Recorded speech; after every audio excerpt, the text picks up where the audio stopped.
Hello student, in the previous video we have learned classification, taxonomy, importance of classification and the evolution. So student, today's topic, the hierarchy of classification. Hierarchy classification में बेटा क्या है? There are two systems which are most in use for the classification of living being. इसमें यहाँ पर living being को हमने कितने सिस्टम ऑफ क्लासिफिकेशन में डिवाइड किया, तो आप वो यहाँ पर हम पढ़ेंगे. तो let start. So there are the classification of living being in two kingdom of classification and 5 kingdom system of classification. तो सबसे पहले बेटा two kingdom system of classification में क्या है कि ये वाला जो सिस्टम ऑफ क्लासिफिकेशन था, वो क्लासिफिकेशन सबसे पहले हमें हमारे सामने जो हमें इंट्रोड्यूस कराया, वो कराया कार्ल लिनियस ने इन 1758 में. उसके बाद उन्होंने जो भी इसमें चीज़ों को देखा या जो भी नोटिस किया, उसको एक बुक में पब्लिश कर दिया, और वो बुक का नेम क्या था बेटा? Systema Natura. इसके अकॉर्डिंग टू किंगडम क्लासिफिकेशन को उनने कितने उसमें डिवाइड किया? 2 में, किंगडम प्लांटेई एंड किंगडम एनिमिलिया.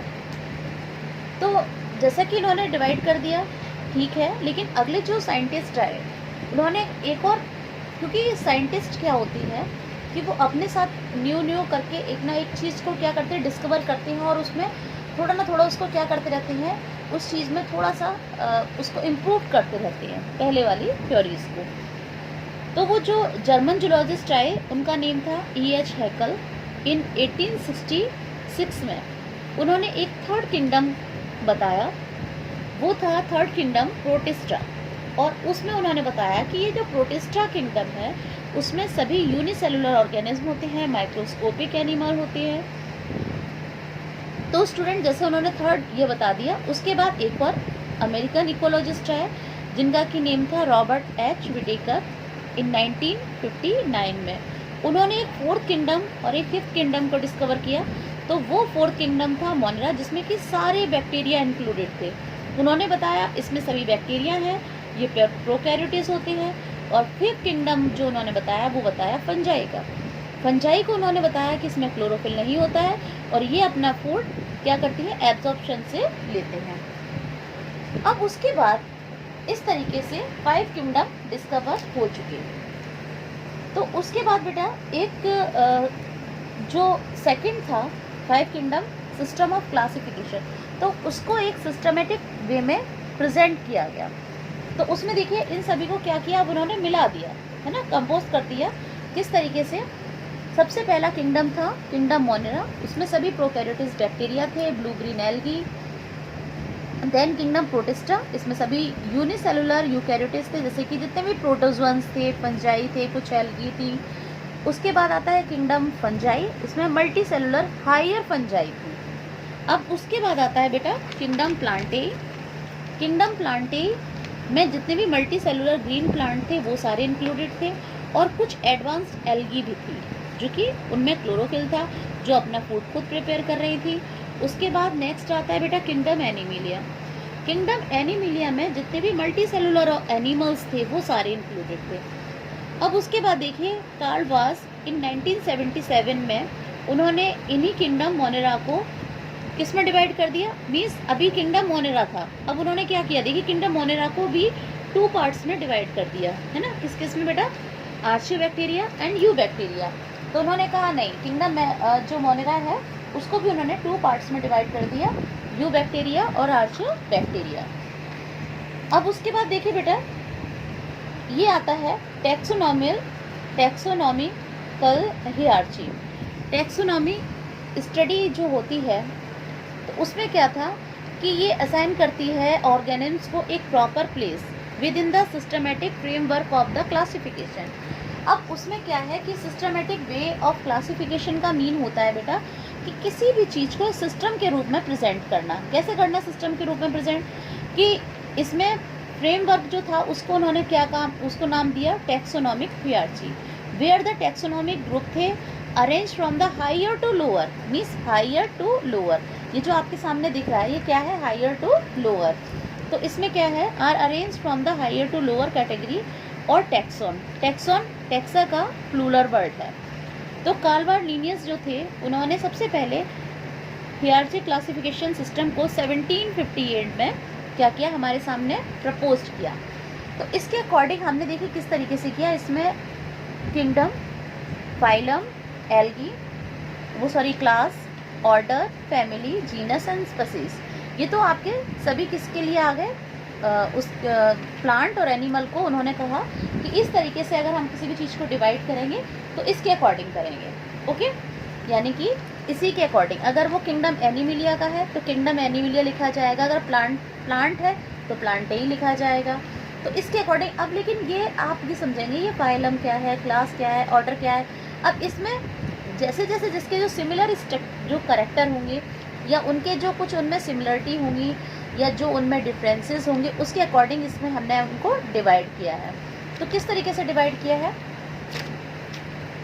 तो देखिए बेटा,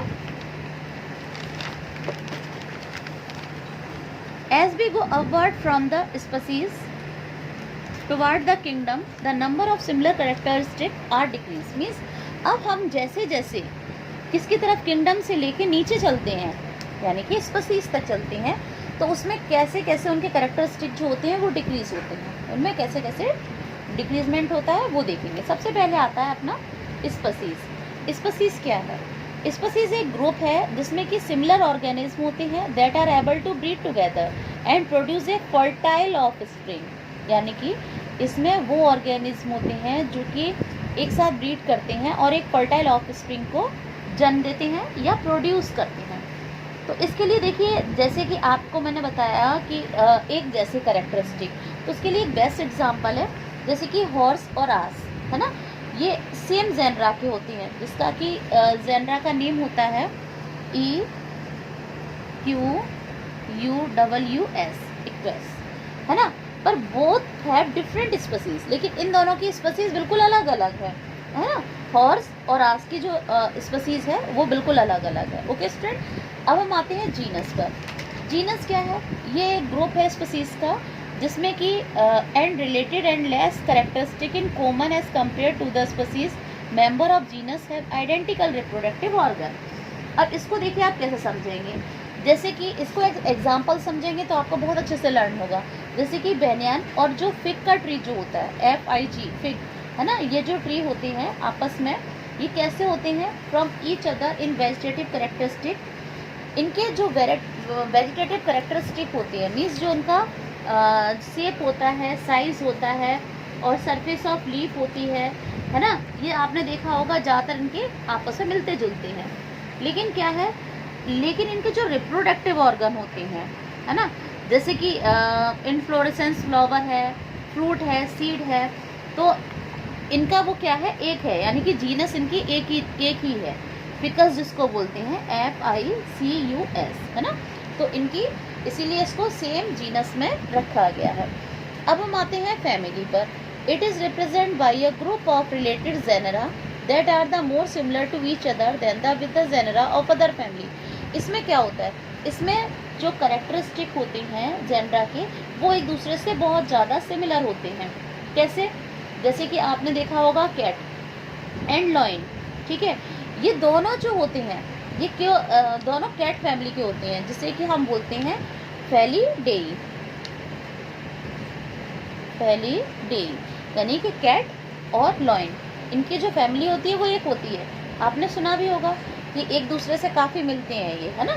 तो क्यों मिलते हैं, क्योंकि इसमें जो आपने देखा होगा कुछ इनके जो क्लॉज होते हैं, मीन्स जो उनके पंजे होते हैं, है ना, तो वो बिल्कुल सेम होते हैं कैट के और किसके बेटा, लॉयन के। तो इसीलिए उनको एक ही फैमिली में रखा गया है, और वो फैमिली कौन सी है बेटा, फेलिडेई। अब हम आते हैं ऑर्डर पर। It is an assemblage to the family resembling one another in a few character.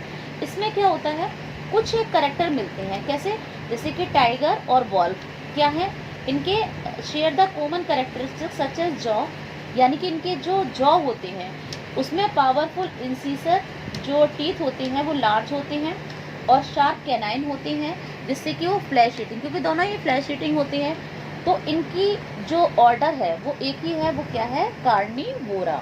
Carnivora क्यों? क्योंकि उनके जो टीथ होते हैं वो एक जैसे होते हैं, तो उनका जो ऑर्डर है वो सेम है। किसका बेटा? लॉइन का और वॉल्व का। उसके बाद आते हैं हम क्लास में। क्लास में क्या होता है? It is representing organism of related order. Related order means, अब जैसे ये देखिए आप कि आपको जैसे जैसे आप ये आगे पढ़ेंगे इसमें और आप एग्जाम्पल पढ़ेंगे तो और अच्छे से क्लियर हो जाएगा। जैसे जितने भी कॉर्डेट्स होते हैं, कॉर्डेट कौन होते हैं बेटा? जिसमें कि कॉर्डेट्स वो होते हैं जैसे कि आपने देखा होगा कि जैसे कि रैट है, डॉग है, कैमिल है, कंगारू है, मंकी है, ये सब किस में आते हैं? मैमेलिया क्लास में आते हैं। और इनमें क्या होता है, मैमेलिया में जितने भी ये सब आते हैं उनके जो कैरेक्टरिस्टिक होते हैं वो सेम होते हैं।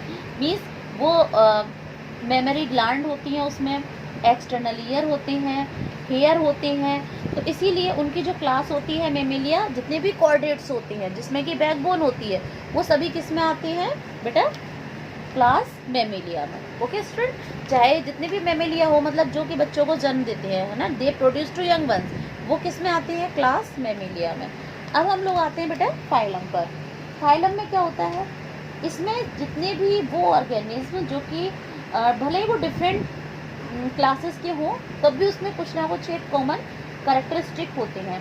जैसे कि जितने भी एनिमल्स हैं, और उसमें चाहे कुछ लोग ऐसे होते हैं बेटा जिनकी जो एम्ब्रियो स्टेज होती है, एम्ब्रियो मीन्स जो उनकी भ्रूण स्टेज होती है, उसमें उनमें नोटोकॉर्ड प्रेजेंट होती है, तो वो किस में आते हैं? कॉर्डेट्स में, है ना। किस में आते हैं बेटा? कॉर्डेट्स मीन्स जिसमें कि नोटोकॉर्ड प्रेजेंट है। अब हम आते हैं लास्ट, हमारा है किंगडम। इसमें क्या है? इसमें who share at the set of distinctive common characteristic. Common characteristic यानी कि अगर वो एनिमल है, चाहे वो किसी भी क्लास का हो, है ना, चाहे वो एवीज का हो, चाहे वो पिसीज का हो, चाहे एम्फीबिया का हो, चाहे वो मैमेलिया का हो, तो वो अगर एनिमल है तो वो किंगडम एनिमलिया में ही आएगा, और अगर वो प्लांट का है तो किंगडम प्लांट में ही आएगा। तो इस तरीके से हमारा ये जो इसका जो सिमिलर कैरेक्टरिस्टिक वाला ये जो ऑर्डर था क्लासिफिकेशन का, वो यहाँ पर ये टॉपिक फिनिश होता है।